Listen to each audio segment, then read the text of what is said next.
Tim Liputan, Berita 1, Jakarta.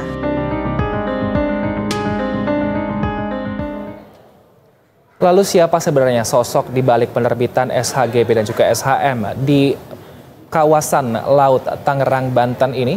Kita akan membahasnya pemirsa bersama dengan dua narasumber kita. Ada Pak Harjono Wiwoho, pengamat hukum dan pembangunan, dan juga nanti akan bergabung bersama kita pemirsa anggota Komisi 2 DPR RI dari fraksi Golkar, Ahmad Doli Kurnia. Kita ke Pak Harjono terlebih dahulu. Selamat malam Pak Harjono. Selamat malam Mas. Baik Pak Harjono, tadi dari keterangan Menteri ATR BPN menyatakan bahwa sudah ada sanksi, yaitu berupa pencopotan jabatan terhadap 6 pejabat Kementerian ATR BPN, dan juga ada 2 sanksi yang ringan. Cukupkah ini untuk bisa membuat jera dan juga membongkar secara tuntas kasus ini, sanksi yang diberikan ini? Ya, yang jelas saya mengapresiasi kepada Pak Menteri ATR ya, Pak Nusron ya, yang sudah memberikan sanksi kepada 8 pejabat ini. Namun secara etika publik harusnya yang bersangkutan itu kan tetap harus ada penerapan sanksi-sanksi pidananya. Artinya dicopot sebagai PNS, kita merujuk kepada Undang-Undang 26 2007, itu sudah jelas siapa-siapa saja yang terlibat di dalam posisi terbitnya SHGB ini dan mekanisme proses yang ada. Saya kira itu bagian daripada situasi yang sudah jelas secara administratifnya, pencabutannya, dan kita merujuk kepada instruksi Presiden dari awal itu. Kita harus tekankan bahwa itulah hukum harus dikedepankan. Jadi tidak hanya cukup dengan posisi jabatan yang dilepas, ini harus dituntaskan, harus diusut tuntas sesuai dengan instruksi Presiden dari awal, begitu Mas. Baik, lantas artinya menurut Anda apakah juga perlu ada pemeriksaan terhadap saksi-saksi lain yang mungkin statusnya bisa dinaikkan menjadi tersangka dalam kasus ini sehingga bisa lebih terbuka lagi dan juga transparan terkait dengan pagar laut ini, Pak Harjono? Ya jelas, karena misalnya kita bicara tentang pejabat-pejabat terkait ini, awalnya kita bicara tentang masalah penyalahgunaan wewenang, itu jelas. Dan ini kenapa harus diusut tuntas? Jadi penyalahgunaan wewenang ini kan rujukannya apakah ini ada tindak pidana korupsi di dalamnya, orang-orang yang terkait, dan harus meningkatkan status-status tersangka dan harus diusut tuntas. Artinya tidak cukup hanya ini dicabut saja, dibiarkan. Kita harus usut tuntas. Awal ini sampai terjadi pemagaran laut ini seperti apa? Semua rujukan di dalam konteks undang-undang kita kan sudah jelas. Ini kan tidak boleh. Ruang darat, laut, udara, semua ada aturannya. Itu semua diatur dalam undang-undang. Jadi betul-betul ini harus diusut tuntas dan pihak-pihak yang terlibat, baik yang melakukan hengki-pengki dari awal terkait penerbitan sertifikat ini, pengusahanya, PT-nya, maupun pejabat-pejabat terkait, semua harus dipidanakan. Dan ada konteksnya secara spesialis, bukan hanya rujukan kepada Undang-Undang 26 2007 saja, tapi harus dirujuk juga apakah ini ada tindak pidana korupsinya dan sebagainya. Karena ini kan melibatkan pejabat-pejabat terkait, begitu Mas. Baik, dari bukti-bukti nanti yang berhasil dikumpulkan, apakah yang bisa dipidana hanya pembuat surat atau orang-orang yang mengeluarkan surat saja, atau mungkin pelaksana di lapangan juga, mungkin orang yang mensurvei ataupun orang yang memasang pagar bambu ini juga bisa dikenakan sanksi pidana? Yang jelas temuannya pasti akan harus bisa tersangkut pada saat ini dilakukan pengusutan tuntas. Karena orang-orang yang justru di dalam posisi ini justru meminta untuk penerbitan sertifikat ini, itu kan sudah ada 2 PT di situ jelas. Ini dalam pengusutan tuntas juga harus dipidanakan. Itu jelas kok di dalam undang-undangnya. Undang-Undang 26 2007 pasal 69 di situ jelas siapa yang tidak sesuai dengan posisi aturan itu jelas ada pidananya, 3 tahun juga, ada dendanya juga 500 juta, 1,5 miliar. Jadi ini harus diusut tuntas. Di dalam proses-proses formilnya ya kita harus ikut di dalam posisi instruksi yang sudah diberikan kepada Pak Presiden, dan saya yakin Menteri Agraria di sini, DPR juga semua sudah turun tangan untuk menyikapi masalah ini agar tidak terjadi masalah-masalah serupa di kemudian hari. Karena bagi saya keterangan-keterangan dari para pihak kita ini kan tidak tahu, kita harus melihat secara objektif dengan rujukan undang-undang. Karena kalau kita melihat para pihak, misalnya kemarin saya lihat ada LSM juga, kita melihat juga ada ini, kita kan tidak tahu dia berpihak dari sisi mana. Rujukan kita sudah kepada undang-undang saja. Ini harus diusut tuntas, pihak-pihak yang terkait, baik orang-orang yang menerbitkan sertifikat secara administrasi itu, hukum administratifnya juga harus diterapkan, hukum pidananya juga harus diterapkan. Dan di sini sudah jelas instruksi Presiden untuk menindak tegas dan mengusut tuntas persoalan pagar laut ini.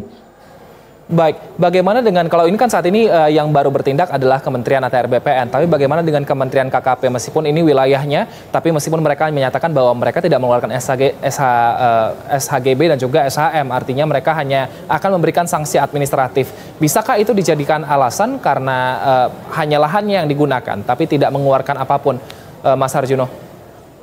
Ya, menurut saya begini, Mas. Kita kalau melihat rujukan dari posisi apa yang terlibat sekarang adalah penerbitan sertifikat SHGB dan SHM ini jelas kaitannya dengan Kementerian ATR dan BPN. Itu jelas, langkah yang sudah dilakukan oleh Menteri ATR, Pak Nusron, itu sudah sangat tegas. Tapi kita harus merujuk kepada instruksi Presiden, itu yang harus dirujuk.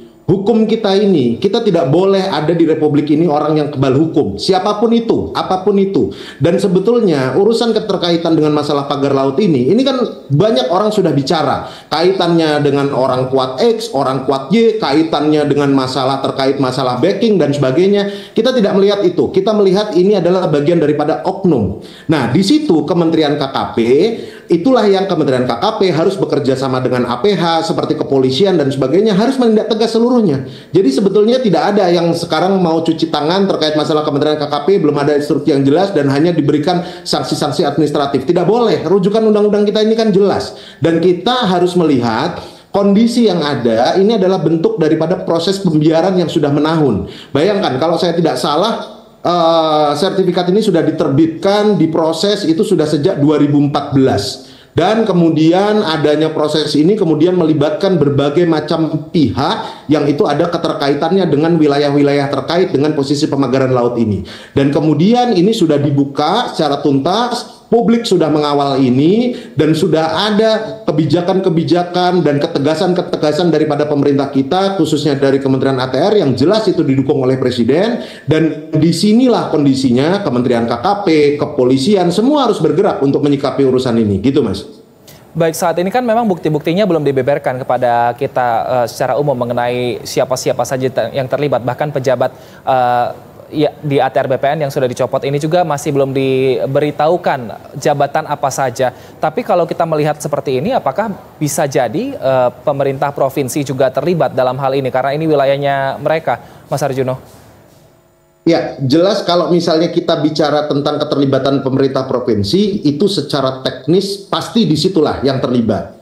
Tapi ini SHGB ada 263 SHGB diterbitkan di lokasi tersebut, itu sudah jelas PT-nya, PT Intan Agung Makmur, PT Cahaya Inti Sentosa. Itu pasti ada kaitan dengan para pihak yang sudah terlibat. Inilah yang tadi saya sampaikan, ini harus diusut tuntas. Pemeriksaan saksi-saksi, kondisi-kondisi yang ada. Ini kan sebetulnya kalau kita lihat dari rujukan undang-undang ini kan harus menyeluruh, Mas. Undang-Undang 26 2007 itu di ayat pasal 1 sampai pasal 68 69 itu adalah proses yang sekarang sudah dilakukan oleh pemerintah. Terkait masalah sanksi administratif, terkait masalah pencabutan pagar itu sendiri dan sebagainya, dan terkait ada pihak-pihak yang pejabat yang sudah sekarang dilakukan oleh Menteri ATR dicopot. Tapi jelas di situ keterlibatan nanti dengan pihak lain, pihak-pihak swasta, pihak-pihak yang terbit atas nama sertifikat itu sudah jelas lagi di pasal 69 sampai dengan pasal 74-nya. Nah, itulah yang harus diusut tuntas, dan saya rasa banyak pihak yang menjadi concern terhadap permasalahan ini karena ini masalah yang sangat-sangat merugikan, khususnya tentang masalah investasi-investasi yang kita masuk ke sini. Dan saya rasa dari secara keseluruhan semua gambaran itu kita sudah sangat yakin kasus ini dapat diusut tuntas karena sudah ada instruksi dari Presiden. Artinya pada saat Presiden sudah memberikan instruksi itu, ya seluruh kementerian, seluruh instansi-instansi terkait harus betul-betul bersama-sama solid menjadi satu agar urusan ini dapat betul-betul diusut tuntas. Tidak ada yang kebal hukum di dalam posisi ini. Dan ini jangan sampai menjadi satu bentuk perdebatan-perdebatan yang hanya seperti debat kusir. Si X membela si Y membela si Z dan sebagainya. Saya rasa aturannya rujukan kita jelas. Rujukan kita kepada Undang-Undang 26 tahun 2007, dan di dalam posisi itu sudah jelas posisinya bahwa undang-undang ini bisa masuk ke dalam posisi administratif yang sudah dilakukan, posisi pidananya juga sudah jelas, dan posisi undang-undang tipikornya karena ada keterlibatan dari posisi pemerintah-pemerintah terkait. Nah, itu harus diusut tuntas. Begitu Mas kira-kira. Baik, Menteri ATR BPN Nusron Wahid juga sempat menyatakan ini agak kesulitan untuk mencopot SHGB dan juga SHM ini. Sebenarnya seperti apa untuk pencopotan surat ini? Apakah memang tidak bisa dilakukan sepihak oleh pemerintah dalam hal ini? Apalagi kasus tanah di atas laut ini kan sudah menjadi tadi instruksi Presiden untuk segera diselesaikan. Proses apa yang harus dilalui, Mas Harjuno? Sebetulnya makanya kan begini, Mas.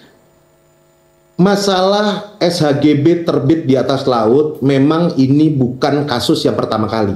Kita sudah bisa melihat. Tapi di situ kan ada aturannya.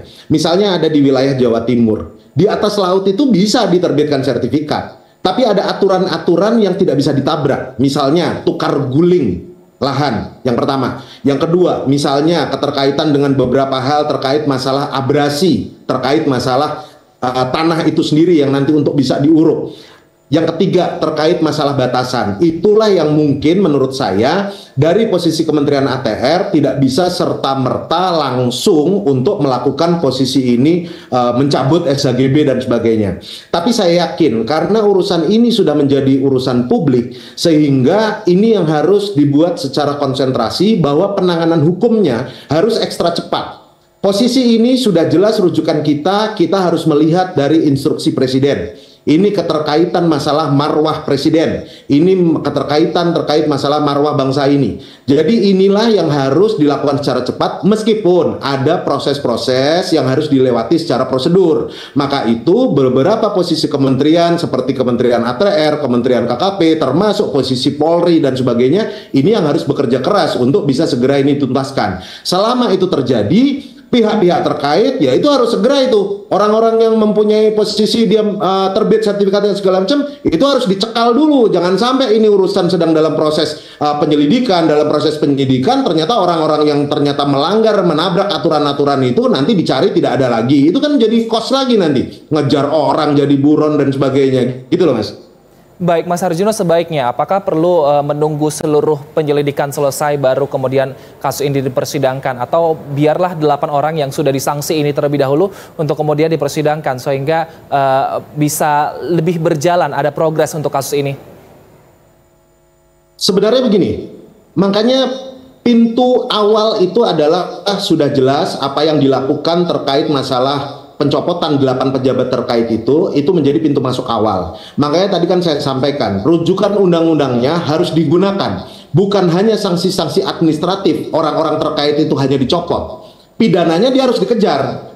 Dari situ kan kemudian ada saksi-saksi. Dari posisi saksi-saksi ini kan berjalan terus. Ini kan pasti akan bergulir terus. Karena ini sebetulnya secara administratif jelas kok. Kementerian ATR secara legal menerbitkan sertifikat. Dari konteks penerbitan sertifikat ini ada pejabat-pejabat yang tentunya menabrak aturan-aturan ini. Dan yang paling utama adalah instruksi dari Presiden. Itu yang saya sampaikan tadi. Jadi betul-betul ini harus dikawal betul. Dan saya rasa ini sudah menjadi kasus yang viral ya, yang sudah menjadi pengawalan publik. Nah, kasus yang sudah menjadi pengawalan publik ini saya rasa dari semua posisi-posisi yang khusus bisa dilakukan karena ini sudah menjadi kejahatan yang spesialis.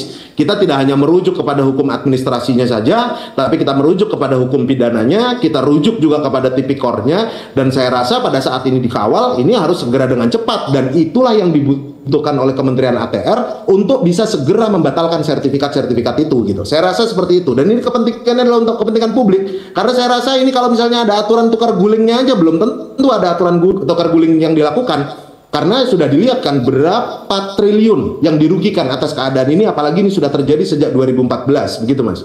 Baik, Mas Harjuno, sebenarnya secara undang-undang untuk menawarkan pengeluaran SHGB dan juga SHM di atas laut ini seperti apa? Apakah memang ada rencana ke depannya, mungkin selama 5-10 tahun ke depan baru kemudian bisa dikeluarkan? Atau memang ada tawaran-tawaran atau ada permintaan dari para pengusaha yang mungkin yang ingin mengembangkan usahanya? Ya, di sini kan jelas kalau kita bicara permintaan, sesuatu yang itu dasarnya itu alas hak saja, kadang-kadang kan dipalsukan Mas. Sesuatu hal yang sifatnya itu penerbitan sertifikat, kadang-kadang itu alas haknya palsu, alas haknya tidak jelas, itu maaf ya, posisinya kadang-kadang di situ bisa terbit sertifikat. Meskipun ini bukan kesalahan pusat, pasti di wilayah-wilayah di provinsi pasti juga ada kesalahan. Tentunya di balik persoalan-persoalan yang seperti ini, inilah yang saya tadi nyatakan bahwa di sini hukum tipikornya juga ada pasti. Pasti ada masalah suapnya, percepatannya dan sebagainya.